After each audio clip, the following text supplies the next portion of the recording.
Hey everyone, it's Kyle from Cool Collectibles back again for another review. This time it's the Hot Toys MMS387 Doctor Strange.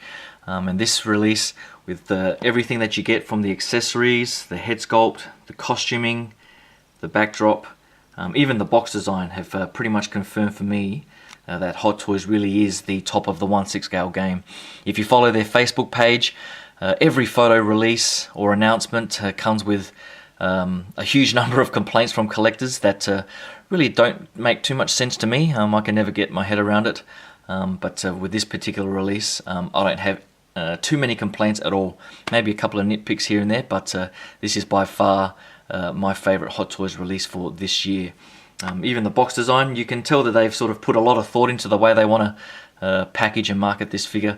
With the front of the box here, you just rotate that symbol, and then it unlocks the clasp right there, and you open it up to see the window box. So even the box design is pretty damn awesome.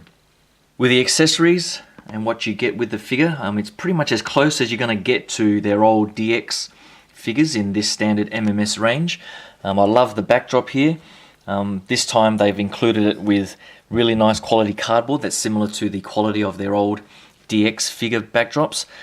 They did release, for example, backdrops with Princess Leia and a couple of others where the quality was terrible. It was the sort of thin, very easily damaged cardboard, but this one here is nice and sturdy and is of great quality as well. So definitely like that.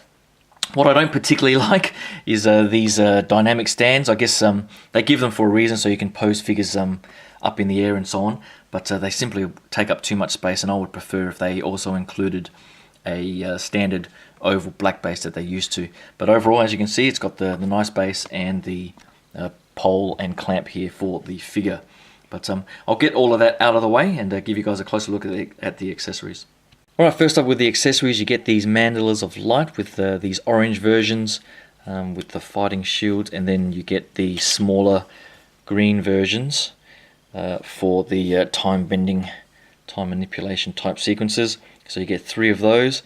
These are pretty delicate, especially these smaller ones, so be careful if you're going to try and put them on his arms and so on, because you might break that off. But I probably won't be using them. But the detailing on these is pretty damn amazing. I love the use of the translucent plastic and the sort of really intricate designs there. And you can fit them on his hands. They are a bit of a pain to put on, to be quite honest, and I probably won't display them with them, but you do have these little molded sections here, and you can sort of put the thumb in there and angle the fingers and so on, and somehow squeeze them in there. Bit painful to do, and it sort of sits in there like so. So it's not that secure a fit, but I guess you can futz around with that and get that on there. With these ones, you do need to sort of take his hands off and then squeeze them through the costume, which is a bit of a pain as well, trying to get it over all of these layers here. So just be careful as you go. And similarly, you sort of just get his fingers in there somehow like that, and it sort of just sits in place. Bit difficult, but overall, if you're going to pose him up with the Eye of Agamotto as well, and try and replicate that sequence, it does look pretty good. Talking about the Eye of Agamotto, you do get 2 variants, one with it closed and open, and the detailing, as you can see there, is also pretty nice as well. The sculpting and paint application, they always do nice intricate details on their accessories, and even the rear is pretty nice as well. The band itself isn't that flexible, to be quite honest, so it doesn't really quite sit too well around the neck, so it might just take a bit of futzing to just get it to hang a bit naturally, but it does look pretty good compared to some of the movie screenshots, so I like the options there. And here is the Book of Cagliostro, and it's really nicely detailed. I love the sort of fake leather look of the bindings there, the covers, and even the front cover and the sort of metal finish around the edges. And you can sort of unclasp it and open it up, and the pages actually have printed text on them. So I think they're not all sort of individually printed, because they can't write the whole book themselves, I guess. But you do get various different pages, and then they start repeating but for that sort of 1/6 scale size, it's a pretty amazing bit of detail there. So love that. Also comes with a couple of sling rings that I think you can try to put onto his fingers, but his fingers are splayed out quite a bit. They are flexible, but I'd probably be careful trying to put them on.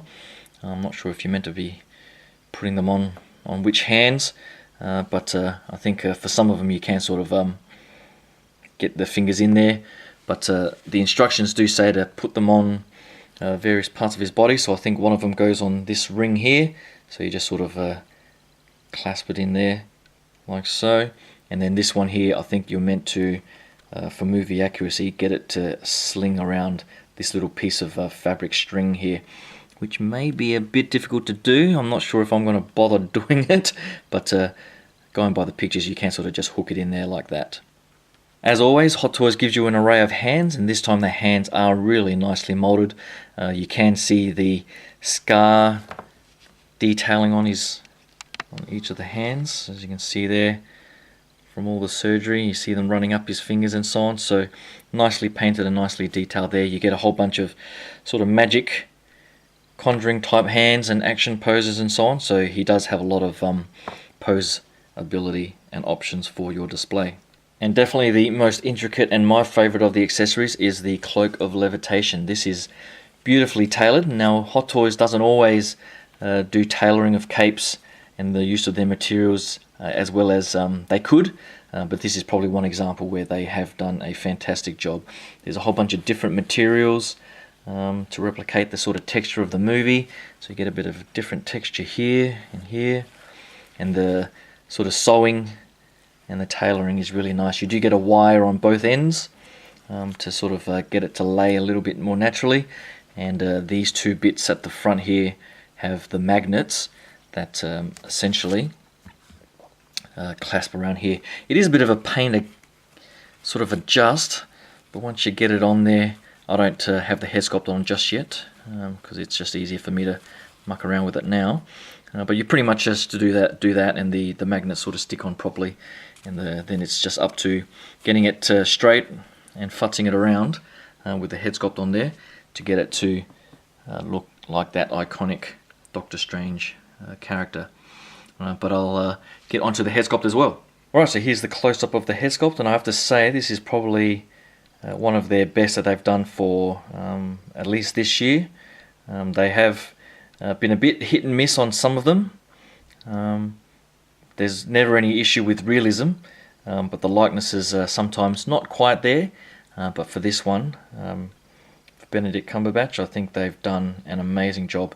They are definitely the best in stranding of the hair. Just the fine stranding and detailing there is amazing. And you get the sort of subtle grey on the sideburns there, and the way that it sort of falls over the front of his head there, and then the eyes and the beard are just amazing. I love the skin texture, that subtle sort of freckling that they always do to give that added bit of realism. So overall, I can't complain about the head sculpt at all.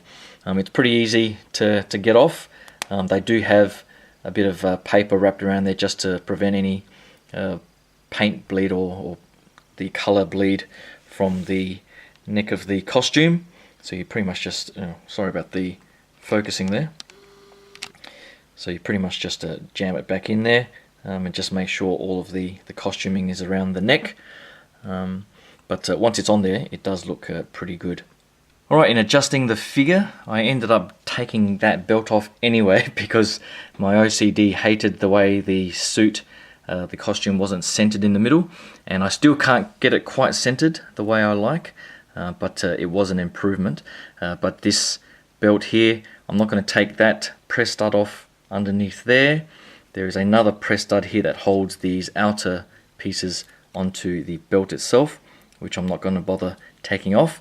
So the only press stud that you need to put is essentially this outer piece there, has that little press stud there, and that goes on top of there.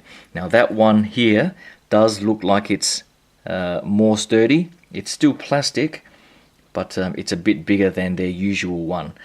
Just like the one that you see here at the center, Mine wasn't even actually clipped together, and I'm not quite sure if they ever did, because the press stud on this side is already bent, so I don't think they even bothered putting it on. So I think you just wrap the belt around, and I think that it just sort of sits like that underneath. It is a bit hard to move because these two belts here are not removable. I'm not quite sure how they even got it on, so they must have, there is a seam there on both of them, so they might have just wrapped it around and glued it onto, glued the belt together on the figure itself, because there's no way that you can sort of slip that over the legs, I don't think, without really damaging that sort of plastic. But at least that gives you guys a closer look at where the press studs are on the belt and the figure. So I'll slowly try and get this thing back together. Alright, so I've put most of the things back on, and it wasn't too hard getting this single stud here in, because it is a larger button. It is a bit more sturdy and clips in quite well. So just be aware that that's probably the only one you need to take apart if you want to take apart the belt, and don't overdo it with some of the smaller ones.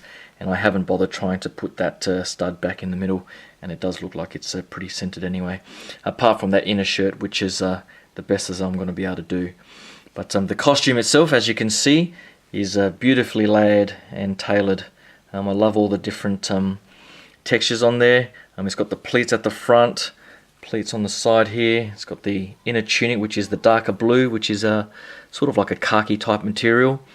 Even on these pleats here, there's some sort of patterning on there. I don't know how they've done that, if that's just sort of glued on or stickied on or some way, but there's some sort of patterning on there. There's the strings, or these tassel type things on the gauntlets there. They do look quite nice. A bit frilly on this side, but you can probably just futz that with a bit of water or something to just tidy that up. And on the back here, all the stitching is really nicely done. Even the layers down here are nicely done as well. So overall, love the outer cloak and the tunics there. The pants are an even sort of thinner material than the tunic there, so that they don't restrict any of the articulation or anything like that. The boots, unfortunately the boots are just molded, so they're not fabric, but they do have this fabric strapping around it for these little tassel things. There's not much ankle articulation because the boots are one single piece. The sculpting does look nice, but I would have actually preferred if they could have worked out a way to have a double or a two-piece with a separate foot, like they've done on some of the other boots that I've got. And that would have given a bit more articulation where he can have his feet flat on the ground. But as it is, it's not too bad, and they do look quite nice. So that's pretty much it for the costume. And he does look fantastic just like this. But I think the iconic look, of course, is with the Cloak of Levitation. So I'll put that on and give you guys a look at how he looks next to some of the other Marvel figures. Hold on. Alright, so here's a quick look at the Doctor Strange with some of my other Hot Toys Marvel figures. As you can see, the scale-wise, well, War Machine pretty much, the die-cast version towers over pretty much everything. The Ant-Man here maybe looks a little bit too short, and the Thor at the back there isn't too bad, I guess. So overall, it does look quite nice displayed with the others. But as you can see, I've still got problems with the cape there.